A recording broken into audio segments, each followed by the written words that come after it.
Welcome to the Play Podcast with me, Douglas Schatz.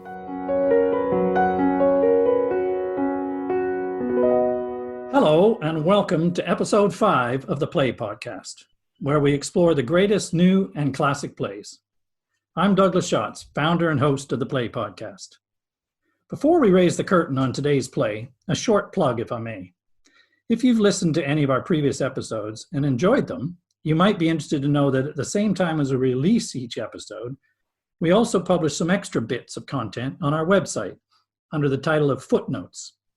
These footnotes usually consist of parts of our conversation or research that we couldn't squeeze into the time allowed in the episode. So, if you'd like to know why A Doll's House escaped the British censor, or what the connection was between Chekhov and American Lee Strasberg's School of Method Acting, or even listen to an extra recording of Matt McFrederick and myself talking about the premiere of Samuel Beckett's Waiting for Godot, just for example, check out the footnotes pages at theplaypodcast.com. Okay, end of plug, and so to the theater for today's play. We are standing outside in the pit of the Globe Theatre, or indoors at the candlelit Blackfriars Theatre, when the tumultuous sound of thunder and lightning startle us out of our casual conversation. Sailors can be heard shouting to each other to trim the sails to prevent their ships splintering apart in the ferocious storm. We are aboard the King of Naples' ship that is about to founder on an unknown island, an isle full of noises, sounds, and sweet airs, a magical kingdom ruled over by a sorcerer and his apprentice, where they are about to stage their own drama of romance and revenge. This is Shakespeare's late great masterpiece, The Tempest, the last play he would write by himself. It premiered at the court of James I in December 1611, and it is suggested that hereafter Shakespeare spent most of the remaining 5 years of his life in semi-retirement in Stratford. I have to confess to being somewhat daunted to tackle Shakespeare on the podcast. I make no pretense to being a scholar qualified to assess the Shakespearean canon, so I'm delighted and relieved to be joined today via Zoom by Tim McMullan, an actor who knows Shakespeare from the inside, from performing not only in this play in the great lead role of Prospero, but in countless other Shakespeare productions.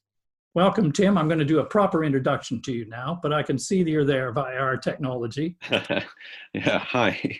Tim is one of our most acclaimed and recognizable actors. If, like me, you've been tuned into the National Theatre Live at Home broadcasts in the past few weeks, you'll have been lucky enough to see Tim regularly stealing the show, most recently as Toby Belch in Twelfth Night and Enobarbus in Antony and Cleopatra.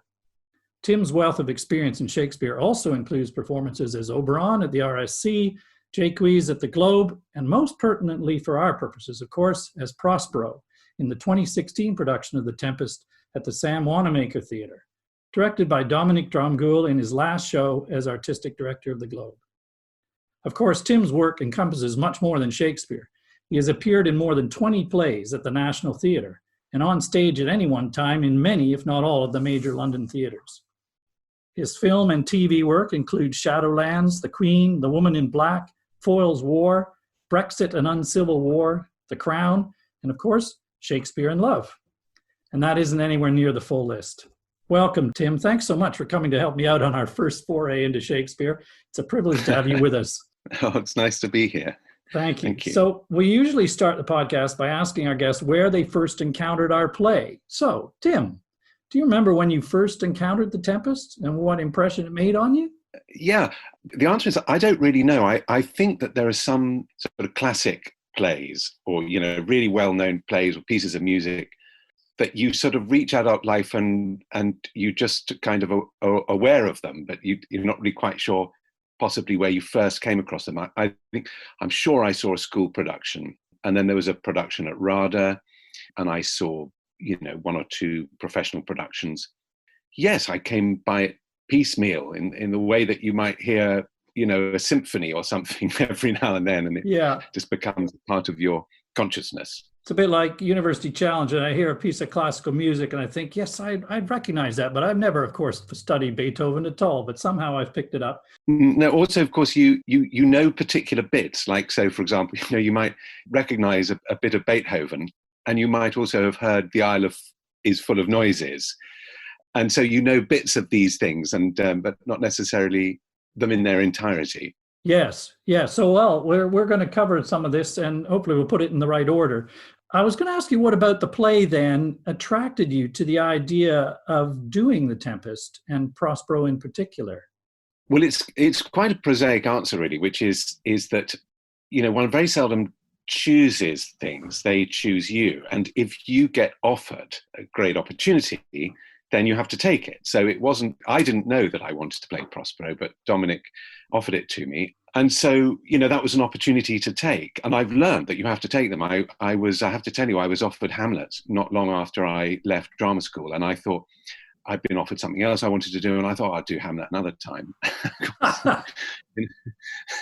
The opportunity never came up. So yeah, you just grab these opportunities, and yeah, if you can. So when you came to it, did you then, when you looked at the play, you thought, okay, it's an opportunity, but when you looked at the play and the role, or had conversation with Dominic, what was it about it that you thought, yeah, I'm interested in this, I can see a way into this? And if so, what was it? Well, I'm not sure that I did see a way into it. What I saw was a tremendous challenge. I mean, of course, I wanted to. Prospero has some wonderful language and some great sort of standalone pieces, if you like, which I really wanted to be able to do. But the character and the action, you know, it wasn't obvious to me at all by any means.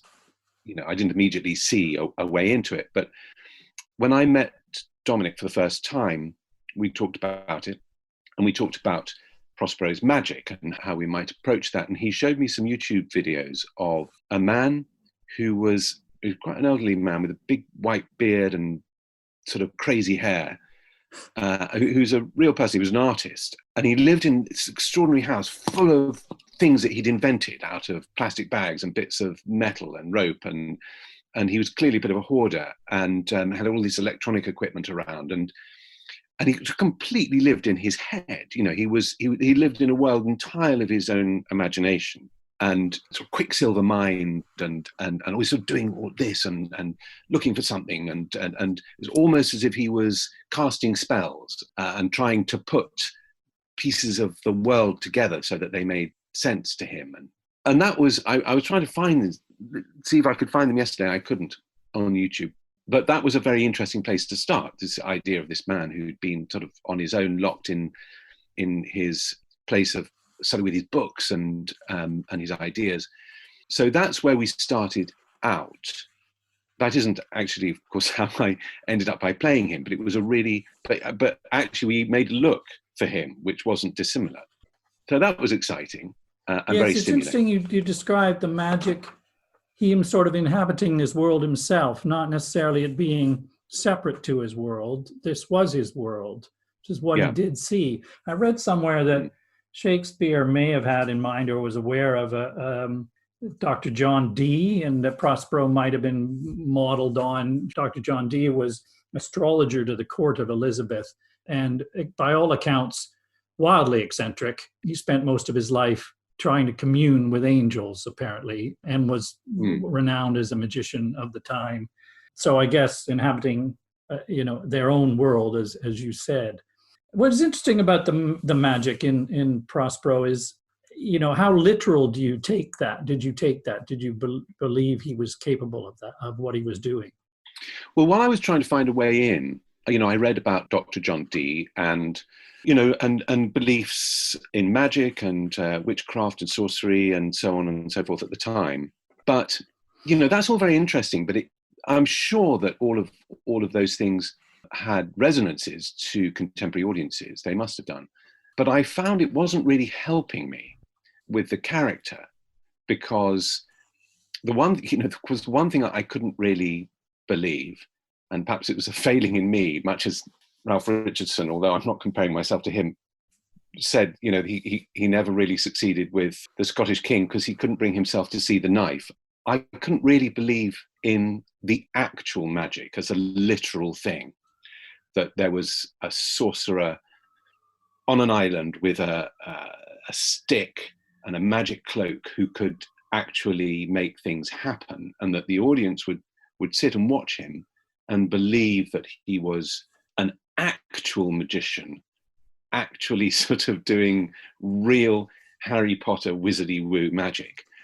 I couldn't quite make myself go there. So I tried to find other approaches that made more sense to me. And I started reading Ted Hughes on Shakespeare. And Ted Hughes, of course, was really influenced by Shakespeare and was fascinated by him and wrote all this stuff about the White Goddess and stuff, which I didn't entirely follow, to be honest.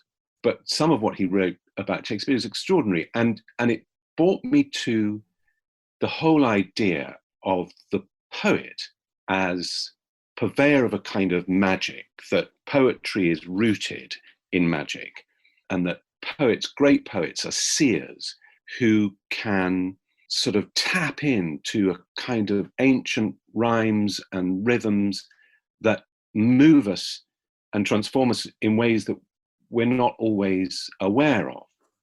So to me, I started to think of the magic as something that Shakespeare, through Prospero and of course the other characters, is performing on the audience. And that was really a turning point for me. Some people have said to me, "Oh, do you think Prospero is Shakespeare?" And again, I sort of thought, no, I'm not going to go down that. That's ridiculous. Prospero is a character. But I think by the time I had finished the run, I was starting to think that actually maybe there's a lot of evidence or a lot of suggestion in the text that Shakespeare was channeling a lot of himself and his sort of creative ideas through Prospero. And the whole notion of poetry and Shakespeare, I think, is, we think of him as our greatest dramatist, or one of our greatest dramatists, or our greatest dramatist. I think what we forget sometimes is that he was also one of our greatest poets. And some of his verse, from all sorts of his plays, from the Scottish play, from King Lear, from this play, from Hamlet, take bits out, and they are as good as any other poem you will find in the English language. Mm-hmm. So anyway, I don't know, I might be veering off course a little bit, but it's the idea of poetry as being the medium as being the magic. That was what put me into Prospero. That's brilliant, because I think there's no doubt that the audiences would have been aware that this all the way through, that this is an artifice, this performance is they're aware of that theatricality in the theater. Clearly, there's a self-consciousness about it. And, however they created the magical effects, it's going to be obvious this isn't entirely real. So, and I read somewhere that Coleridge, I think, described the play as a work of imagination. Essentially, it's about the imagination. And what you're describing is exactly that. What Prospero and Shakespeare conjures is an entire world that is inhabited by magic, and where things can happen like this. And it's a sort of self-contained world, the island itself, where you then start to believe different rules apply, that Ariel and spirits can fly at the speed of sound or light, and that this magician can affect things. So that all of this is enabling the story to be told as well. It's a creation of tales of the imagination as well, isn't it? I think when we come, I definitely would like to examine the thought about, there is, as you say, evidence that Shakespeare as Prospero is the playwright. There's obviously some resonances about this in the play itself. How self-conscious he is about that, whatever. But, the creation of the whole thing, it's basically Prospero's project, as he describes. The play itself is Prospero's project. So he is in control. He's managing the whole thing, is he not? Well, this is absolutely right. And the play was written, I think, to be performed in the Blackfriars Theatre, as you said. We often think of Shakespeare as being this sort of almost symphonic scale, epic scale. We see it on big stages. But if you perform it in a tiny space like the Globe Indoor Theatre, which is, I think, modelled very much on Blackfriars, it's an incredibly intense internal experience, a very intimate experience, playing it in a small theatre, small intimate theatre like that. And in terms of what you were just saying and storytelling, what happened, the first time that it was performed, presumably, and certainly when we performed it, is the audience come in, they sit down, and they're just in a room. They're in a fairly large wooden room. And there is no island. There is no ship. There is no sea. None of those things exist. They are conjured by the playwright into existence through the words and through the magic of his storytelling. And they're all channeled through the character of Prospero. He makes the storm. He makes these people appear and get shipwrecked on the island. He brings Ferdinand to Miranda. He manipulates everything. He brings everybody together at the end. And he achieves a kind of resolution for him, for most of the characters in the play, and for the audience. And it's a perfect exemplar of a kind of fairy tale, which is conjured up for the audience and then dissolves and disappears. Yes, and so Prospero it's tempting to see him as close to Shakespeare. Mm-hmm. That's brilliant. I mean, I think actually you've just provoked me to and reminded me that one of the things we want to do on a podcast is do a quick summary of the plot or the play itself for people who are unfamiliar or just don't remember as many years since they may have seen it. So I'm going to attempt, and you can jump in anytime you like, Tim, just to give us some background to the story that you just described that Prospero, in a sense, tells. So the ship that we see foundering as the play opens is the ship of the King of Naples, Alonso, and various attendants from his court, including his brother, Sebastian, his son, Ferdinand, and Gonzalo, who's described as an honest old counselor. Also aboard is Antonio, the Duke of Milan, who we discover became the Duke some 12 years earlier, only by conspiring with the king to kidnap and banish the rightful Duke, which is his own brother, Prospero. Prospero had been a scholar of the liberal arts, as it's described, and he preferred his intellectual life, a bit like the character you described, who's sort of not of this world, and he had appointed his brother Antonio to manage the administrative affairs of state. Antonio, of course, became accustomed to the power that he'd assumed and was motivated to betray him. They set Prospero and Miranda adrift on the sea, and they were washed up on this all but deserted island. So it's no coincidence, however, that this ship is foundering on this island, as we've just described. This whole thing is being manipulated by Prospero, who, in some form of power, has contrived the storm and the shipwreck to bring these guilty parties to his justice. The principals on the ship are dispersed around the island. Ferdinand is separated from the others and believes that his father, the king, is drowned, and likewise the father believes Ferdinand is drowned. As you said as well, Prospero arranges for Ferdinand to meet his daughter Miranda. And of course, they immediately fall in love, as is the way in Shakespeare. Although in this case, the speed with which they fall in love might be explained by the fact that they may well be under a spell that Prospero has cast. Is that explicit, by the way, Tim? Will you play it that actually Prospero did cast a spell somehow that they should fall in love, these two? No, I don't think so. He watches them see each other for the first time and says they have exchanged eyes or something like that. I can't remember the exact line. He sees them fall in love, but it's a good point. Do you know what? I don't know the answer to that. I never thought that. I never tried to play that. I just watched it happen. Yeah, it was interesting because initially I thought that was the case, but then I was puzzled by the fact that Prospero reacts quite strongly against the idea initially, right? So he starts having a go at Ferdinand, in fact, and trying to separate them. He puts Ferdinand to work, and he's quite mean to him. He's obviously, initially, he's thinking, wait a second. So why would he have cast this spell if that's what he's doing? I think he doesn't want to make it too easy for them. The whole idea of him putting Ferdinand to work, and he's a bit of a control freak. I think he wants it to happen. I mean, it is the perfect outcome for him, for his daughter to marry the son of the King of Naples. I think that is all part of his grand design. So maybe he does want them to fall in love, or makes it happen. But at the same time, he wants to be in charge of what happens, and he certainly doesn't want Ferdinand to take advantage of Miranda in any way.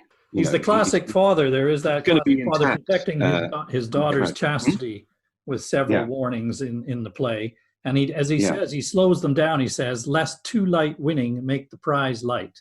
So he's obviously saying, okay, not so fast. I saw it was a production, I think it was Simon Russell Beale at the RSC. They played it at one stage where I think he had cast the spell or something, but then, this is my reading, was the implication that the spell was too powerful and it worked too quickly.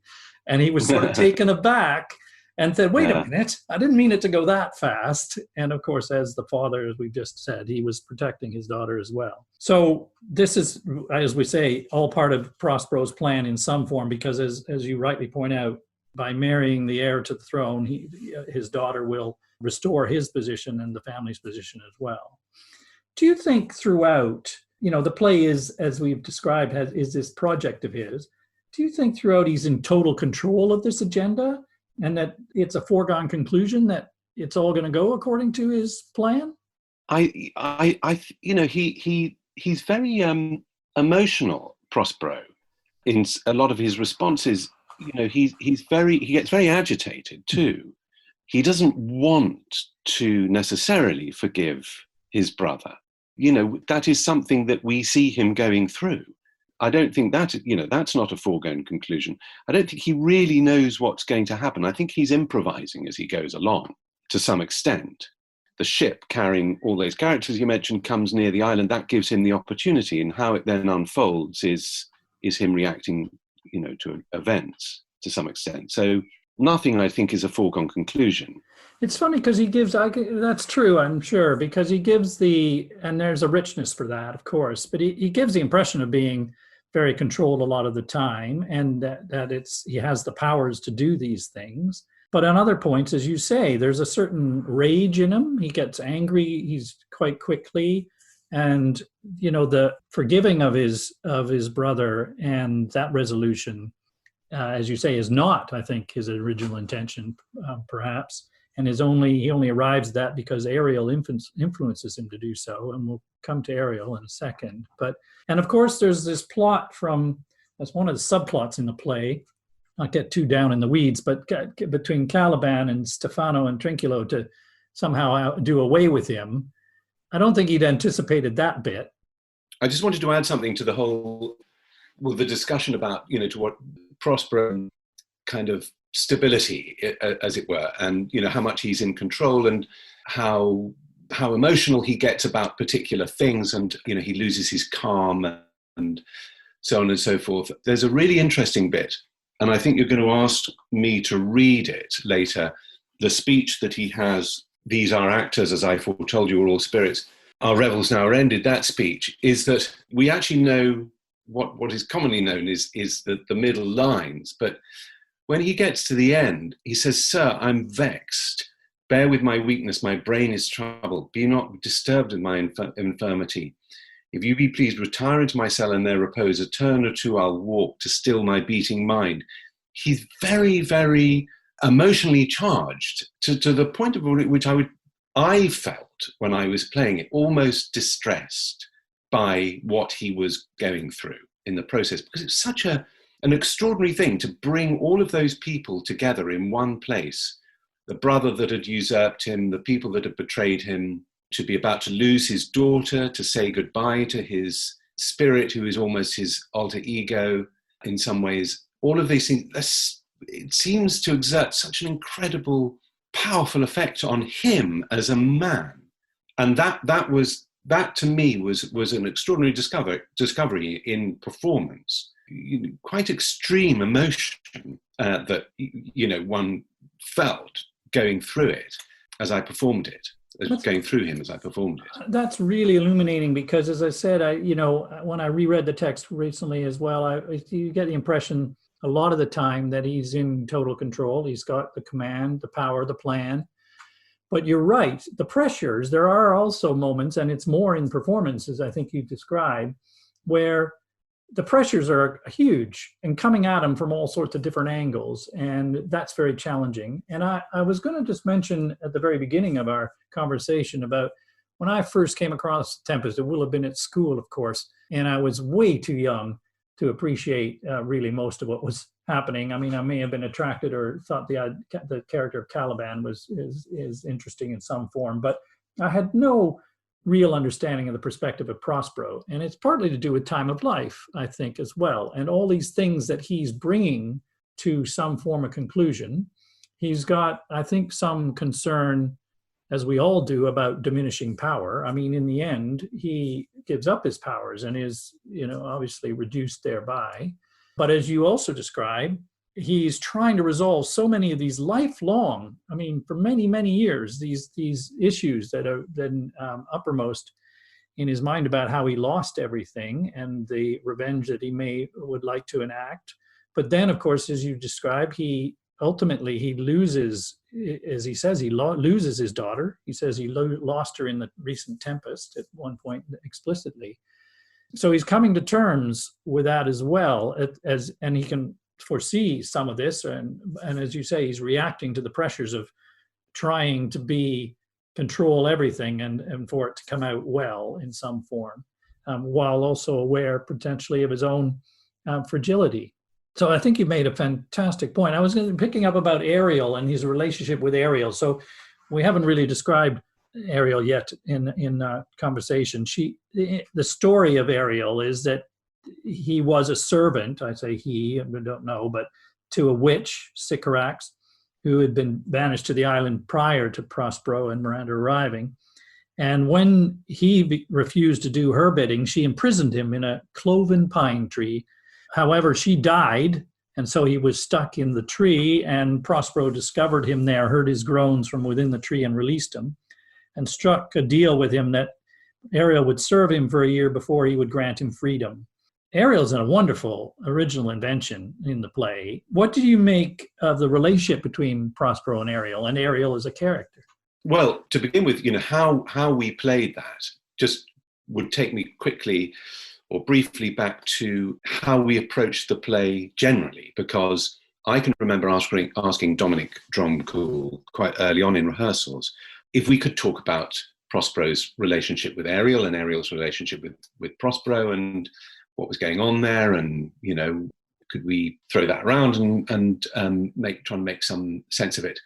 And he just said, just say the words. He said, I don't want to analyze it, I just want the words. And of course that was a big influence too on my approach to Prospero as this sort of magician poet, which I talked about earlier. So the relationship that I had with Ariel, with Pippa Nixon, who's the most beautiful Ariel, and she had with me, I believe, was entirely an instinctive chemical thing between us as actors that we never tried to explain or examine. We just did what Dominic asked us to, which was just say the lines as truthfully and as well as we could and see what came out of that. Because Dominic, he didn't want to put a spin on the play. He wanted to put the play in the Sam Wanamaker Playhouse as part of his season of the 4 last plays and just let it be itself. He said, I think the way he said it, I want to walk hand in hand with the play. And so the relationship that I had with Ariel, to me, I mean, I'd had a very, very emotional time doing that play. I went through all sorts of things, and I found it profoundly moving, my relationship with Ariel. The fact that I could summon her up in my imagination. It was almost as if she was a part of me, a better part of me, rather than a separate part of me. And letting her go at the end was, and I think the audience found it too. It was so painful. Yes, in terms of the text, it is there. There is an obvious suggestion that he is finding that painful in the end, that relationship, albeit that Ariel, for most of the time, seems to bristle at her captivity. She is seeking her freedom. I say she. he or she is seeking freedom and is pestering him to make sure that he will allow her to go, right? So, oh yeah, definitely. And and there's lots of productions that very legitimately have a profoundly difficult relationship between those two characters, and that's absolutely there to play and to explore. This was just the way it came out, when we did it. Yes, of course she wants to be free, and you'd have to ask her how she felt about it, and perhaps we talked about it. I can't remember what she said, but I think that the way I felt about it doing it was that her desire to be free and to be liberated from the tyranny of Prospero was for me, it was part of Prospero's desire to be freed from the tyranny of himself, of being himself. wow, okay. Interesting. I'm wondering what Ariel represents as qualities of him, but also interesting that Ariel is more than just a facilitator or a sprite that makes things happen. There is as we're describing, a human dimension to her and their relationship. And I had read somewhere that the ideas in the Renaissance of what sprites were was, one, it was that they were religious, and another was that they were non-aligned, not religious, but governed by magicians potentially.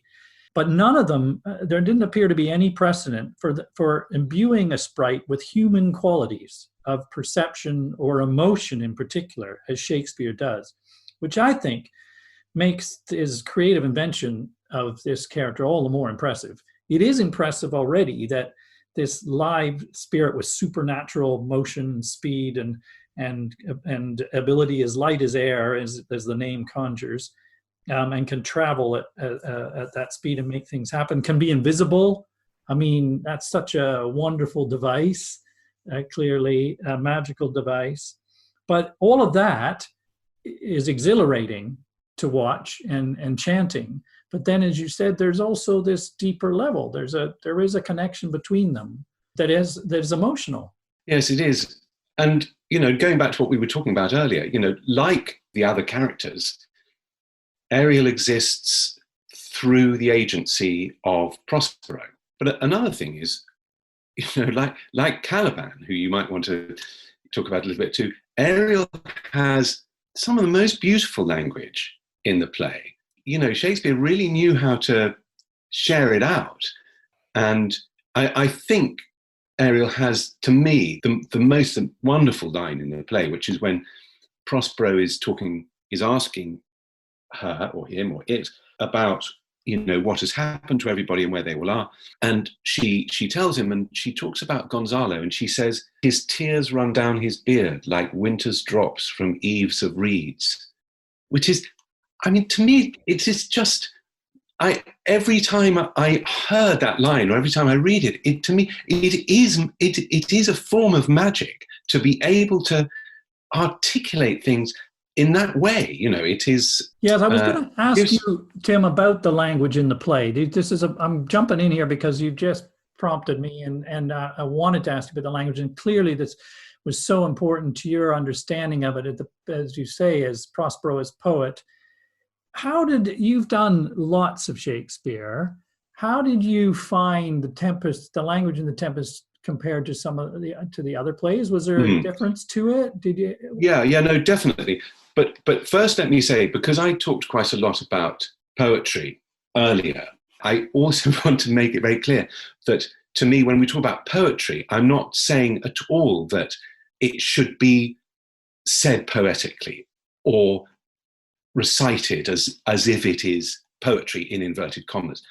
Shakespeare's great genius was to write in verse and write it in a way that did what poetry does, which kind of doubles meaning. It charges it with all sorts of power and effects which give it a huge depth and resonance. But he did it in a way that allows you to say it as if you're making it up and saying it as if it's just coming out of your head and out of your mouth for the first time. So when I talk about poetry, I'm not going, it's sort of dum-de-dum-de-da and pretty and beautiful. It's real and it's real speech, but it just has this extraordinary, I don't know how to put it, quality that is so affecting.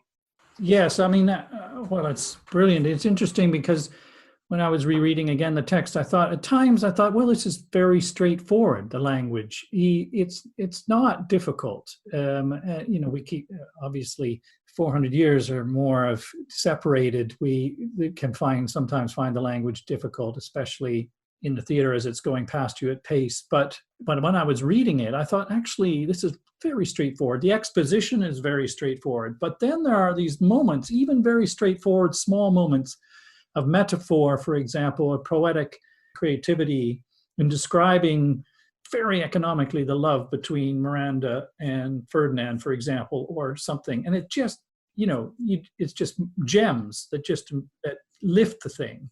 And of course, they're gems of wisdom as well. It's not just lovely to listen to. It's just based on wisdom. And it's about characterization and the themes as well that he's alluding to or creating in these stories. Which brings me, I think, a little bit back to Caliban. You were quite rightly, I was going to talk about Caliban when we were talking about Ariel. Mm. As you said earlier, the language is well distributed, the beauty of the language. So Caliban, to bring it back to Caliban, he's described as a salvage and deformed slave, and a misshapen, not even honored with a human shape. So a beast of some form even, and I'm not sure, how bestial he's presented in various productions. He may look more or less human, but and often he's portrayed as a savage with animal instincts without the ability to be educated. So, for example, there's a contrast between him and Miranda throughout, isn't there, where they've both been schooled, so apparently homeschooled by Prospero on the island. But Caliban, for Miranda, it seems to have taken, but for Caliban, he says that the nurture has not taken, and that his nature still prevails, a bestial nature of some kind, a natural savage. And yet, as you, I think, may have alluded to earlier, he has these instincts, say, for the beauty of nature, certainly on the island. And his wonderful speech about the island being full of noises is poetic in perception and expression. And there may even be a suggestion that he has some sensitivity about Miranda, some tenderness, rather than just the lust which they fear, which they talk about, that he was going to violate the honor of Miranda and present it as just animalistic. How does Caliban delivered in your production and in that combination, that sort of spectrum between animal and human? Or he was, Physaio was wonderful as Caliban and full of resentment and powerfully articulate. Caliban is a very troubling character, isn't he? And it's not surprising that, recent productions have really engaged with the whole notion of imperialism as regards to how that relationship between Caliban and not just Prospero, but the other characters in the play is portrayed and developed. I sort of felt, as I said, Dominic's approach was very much, don't analyze, just let the play happen and speak for itself. That the heart and head and spirit and base desires and so forth is almost, I felt, channeled through Prospero via Ariel and Caliban. And I don't know if it's what Shakespeare intended, of course, because there's so much that we don't know. We can't ask him, and we can only interpret the best we can.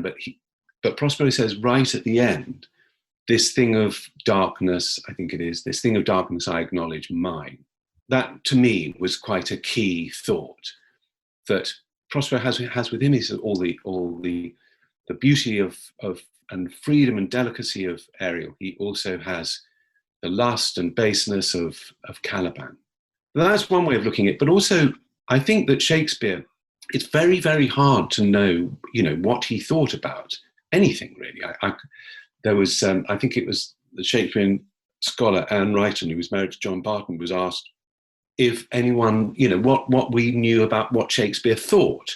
And she thought for a bit and then said, yes, there is one thing, which is crowds are stupid. She said that is the only thing you can really know. So what he does is he's this wonderful thing. He puts a character like Caliban on the stage, and he gives him some of the most beautiful language, possibly the most beautiful language in the play, actually, or the most beautiful speech. The isle is full of noises. So as a spectator and a listener, you can't help but be moved by him, particularly when you see that he's surrounded by the drunk and vainglorious and violent characters who've come from the so-called civilized world. He just puts these things out there and seems to say, this is life. This is everything that's there. Yes, I think it's interesting, your point about it potentially being different sides of our own personalities and characters, in Prospero in particular, but Caliban and Miranda. And obviously they do represent different elements of us in terms of our animal instincts versus our reason and rational being. And this is, one of the big themes, I think, of it, and relates to, as you said, it wasn't necessarily imperialism, but the idea what was going on at the time. Shakespeare would have been very aware of, I believe, that they were colonizing the east coast of North America at this time, Jamestown, British colony. The voyages had gone out the year or two before the play was written, and they brought back North American Indians to the court of James to display them. And there's obviously colonialization based on an idea that they were bringing true religion and that the savages were less high-minded in some form. They were less restrained and living a savage life. So there are those issues that are at play. But I think, as you've rightly said, to Shakespeare's credit, he doesn't make it as simple as that. Caliban is not shown as all bestial and all bad, and has this wonderful poetic language and sensitivities. And as you said, by comparison to Stefano and Trinculo, he has discipline and focus and on the plot that they are conspiring, and comes off favorably by comparison to the, as you said, so-called civilized men. So I think it's a great richness to that character. And in fact, there are times certainly where you feel sorry for him. Prospero's pretty ruthless with him, and the islands. Yeah. The island's been taken from him, and where is his position in this whole world? He has a justifiably not happy, I would say, at times. So I think there is a focus where you can feel for Caliban as well. Oh yeah, he has this wonderful sort of yearning quality about him, and he's sort of the most touching character in the play in many ways.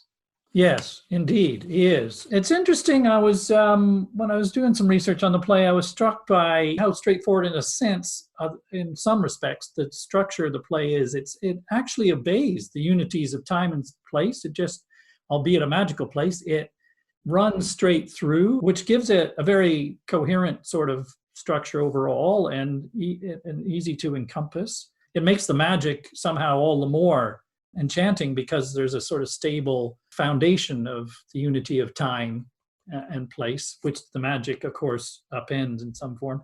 But except for, I say all this, except for there are some strange things go on as well. I was going to ask you about the mask, for example, where in the middle of the play, there's somehow the whole plot, usual plot narrative is suspended, and we have this enacted performance by gods who descend and are playing in front of Ferdinand and Miranda, but under Prospero's direction to some degree, I guess. But it's very artificial, it's very formal, it's very strange. And I gather that masks, so-called, were quite popular as courtly entertainment at the time, and consisting of elaborate costume and music and dance and things. And this, I guess, the audiences would recognize, especially at court. But how do you make of the mask? Because it's pretty strange stuff, isn't it? It is really strange stuff. I don't think I can give you a very illuminating answer. I think it was a way of partly of using the theatre to best effect. It's a play within a play. It possibly allowed for certain things to occur while the mask was going on. I don't know. Maybe there were some practical things that could happen, or maybe it was just a nod to fashionable trends of the time. The other element, of course, in the play is music, which is a big part of it. And I have to confess, there's times when, I go Shakespeare and the hey nonny no music and sort of lame dancing starts, I tune out. But in this play, music is integral to the whole of the thing. It's to the magic of the setting. The music is literally in the air of the place that humans don't even know where it's coming from, but it also acts as an instrument of the plot. Ariel actually controls people with it, and the words of the songs impart messages to the characters that they hear and that propel the narrative in some form and our judgments on. And there's some real purpose in the music, isn't there? Yes, clearly. And music is a profoundly changing experience, for those who listen to it. We fall under the spell of music, just as we fall under the spell of words. In fact, we probably are more likely to fall under the spell of music.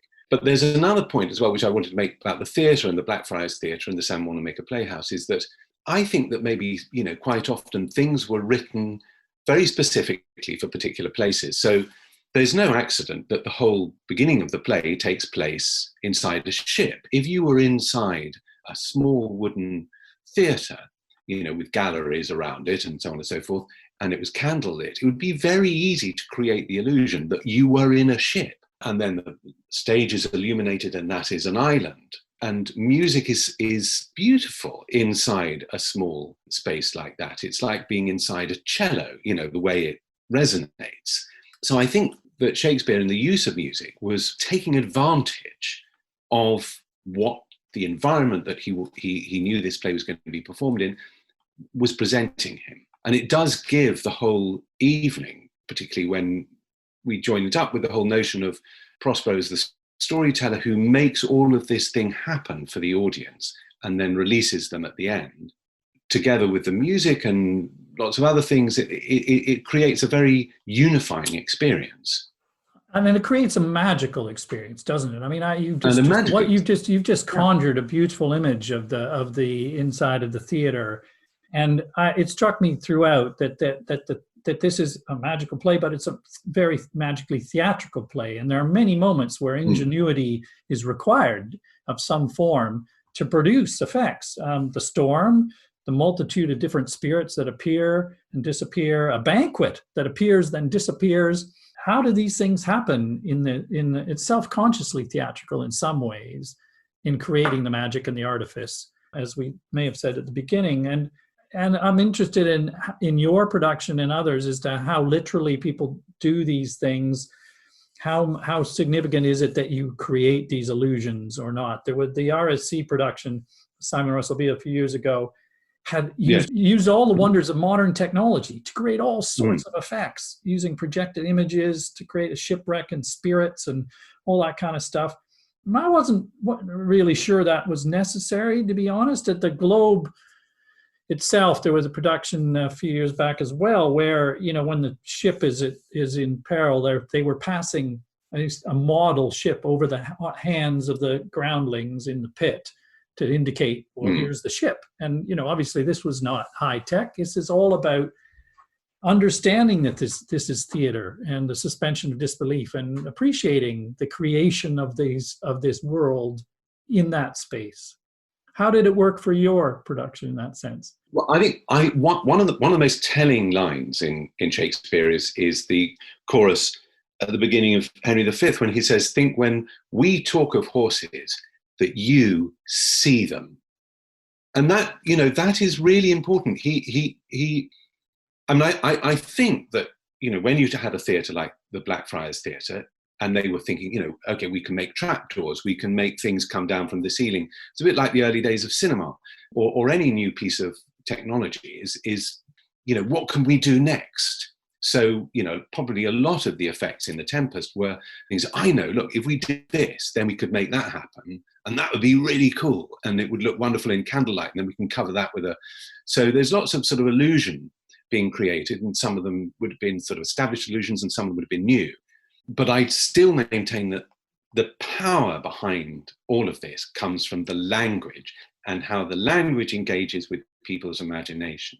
Which brings me back to Prospero as the playwright creating the story, all of these effects, in a sense, through his words and creativity. With the benefit of hindsight, it's been interpreted as Shakespeare's swan song, in a sense, in the theater. It was not obvious at the time, I think, that he was writing his last play himself, but there is a sense of, as Prospero, as we discussed, of being the playwright in control of this theatrical invention, the whole thing being a theatrical invention. And I think that metaphor is most explicit, potentially, in Prospero's speech we talked about earlier, after the mask is finished. Well, what happens is the mask is going on, which is a kind of a piece of entertainment that he puts on for Miranda and Ferdinand, which is, as you've said, it's a peculiar thing, and it's a prenuptial thing, all to do with sort of, may they be blessed with riches and children and, all sorts of things.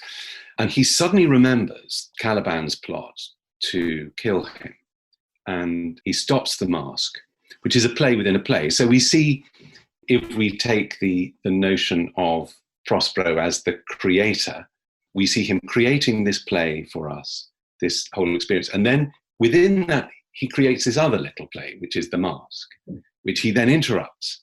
And Ferdinand, of course, is a bit perturbed. And Prospero says, "You do look, my son, in a moved sort, as if you were dismayed. Be cheerful, sir. Our revels now are ended. These are actors, as I foretold you, were all spirits and are melted into air, into thin air. And like the baseless fabric of this vision, the cloud-capped towers, the gorgeous palaces, the solemn temples, the great globe itself, yea, all which it inherits shall dissolve. And like this insubstantial pageant faded, leave not a rack behind. We are such stuff as dreams are made on, and our little life is rounded with a sleep. Sir, I am vexed." And so it goes on. Beautiful. I mean, it's amazing how just in so few lines he conjures so many different levels of meaning in there, effortlessly, essentially. So the mask, as you say, the vision of what they've just watched has disappeared, but then obviously another level of the whole play itself, which he's creating, and that the audience are sharing within the globe, the theater itself, potentially, but also then becoming the whole world, dissolving into nothing, which now we obviously even may feel more conscious of than they did in that day, but still the meaning is there. And then even to connect it to the insubstantiality of our own lives, which amount to no more than a brief dream, bookended by oblivion. So all within, 6 or 8 lines there. Fantastic and beautifully delivered. Thank you. And I think he really lives it, I think, Prospero. And he makes these observations, and as he makes them, they really strike him and move him very deeply. Yes, well, I think that's what you were saying earlier about the genius of Shakespeare and the language, is that they're really saying, it's really happening, it's really live thought, and expressing what they're feeling. So we come to the end of our time in the play, and things are resolved quite neatly, I guess. In fact, there's a theme that suggests that somehow on this unspoiled island, people have reached some kind of self-understanding as well. There's been some resolution to the world, but also within themselves. Gonzalo says, all of us have found ourselves. So can I say something about that briefly? Going back to what we were saying earlier, I don't think Prospero necessarily knows what's going to happen.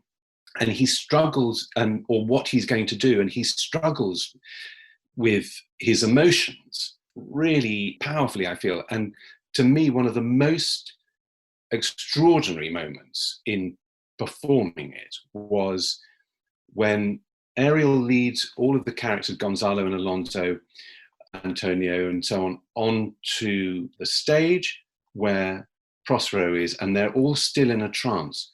And Prospero can see them, and he talks to them, and they can't hear what he's saying.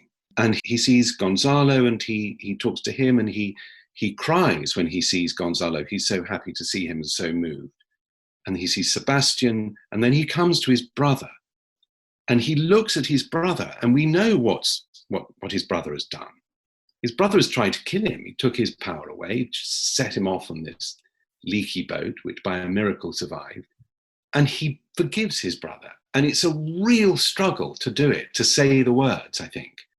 But he does it. And that, to me, felt like the most important moment in the play, is that Shakespeare got to, near the end of his life and wrote this play about how you resolve things within yourself. I think he had some major feuds in his life, Shakespeare. And I think he got to the point where he just said, look, you have to, life's too short and there has to be resolution. Let go. Let go. Let go of all these things. They're too heavy. They're too difficult. He lays down his magical powers, and in letting go is sort of an acceptance of weakness and vulnerability as well, isn't it? That what will happen will happen. Precisely. That's exactly it, yeah. I think that brings us neatly, in terms of our time as well, to the ending, because there is also the epilogue where Prospero reiterates that he's given up his magical powers and his strength now is only his own, which is most faint. Before we bring the curtain down, Tim, one of the conventions of our podcast is that we ask our guest if they would be able to recommend a play that we could devote an episode of the podcast to. I might even ask you to come back and talk about it. But what play, if I put you on the spot, would you come up with as a personal favorite, or something you just would be worth exploring? Oh, okay. Well, this is a very left field and rather obscure play, but I read it once and I was very affected by it. I read there were several plays by Maeterlinck, who's not very well known now. He's sort of late 19th century Belgian playwright and writer and librettist and various things. But he wrote a play called The Blind, which is a short play. I think it's only about probably half an hour long, maybe not even that. And this, written 50, 60 years before Waiting for Godot, is about a group of people who are following, they're blind, and they're following their guides, and their guides will take them to where they need to be and will provide them with everything that they need to know and will save them. And they talk amongst themselves with the audience watching. And I think they're on an island or somewhere sort of a little bit, perhaps like Prospero's Island, maybe. And what they don't know, but the audience can see, is that the people that are leading them are dead and are lying next to them. And it's absolutely extraordinary. Sounds disturbing and very Beckettian, potentially. Anyway, it just popped into my head and I thought, why not that? It's a wonderful choice. It's your privilege to choose what you like, and mine to learn about things I wouldn't otherwise. I'm going to ask Tim to bring the curtain down on this play today and our episode, to ask for your indulgence, listeners, on our little project, in the words of Prospero himself in his epilogue. Tim, would you do us the honor of reading us out? Now my charms are all overthrown, and what strength I have's mine own, which is most faint. Now 'tis true, I must be here confined by you, or sent to Naples. Let me not, since I have my dukedom got and pardoned the deceiver, dwell in this bare island by your spell, but release me from my bands with the help of your good hands. Gentle breath of yours my sails must fill, or else my project fails, which was to please.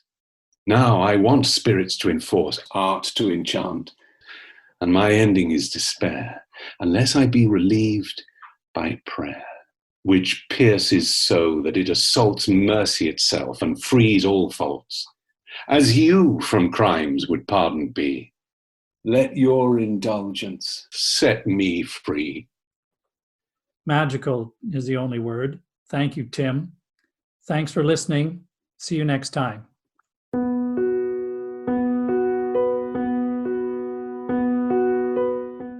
Thanks for listening. To listen to other episodes, to find out news about future episodes, or to leave comments about what you've heard, please visit us at www.theplaypodcast.com. You can also follow us on Facebook or on Twitter at theplaypod. You're also welcome to email plays@theplaypodcast.com to suggest plays that we could talk about in future episodes. You can also register your suggestion on the website. Thanks again, and see you next time.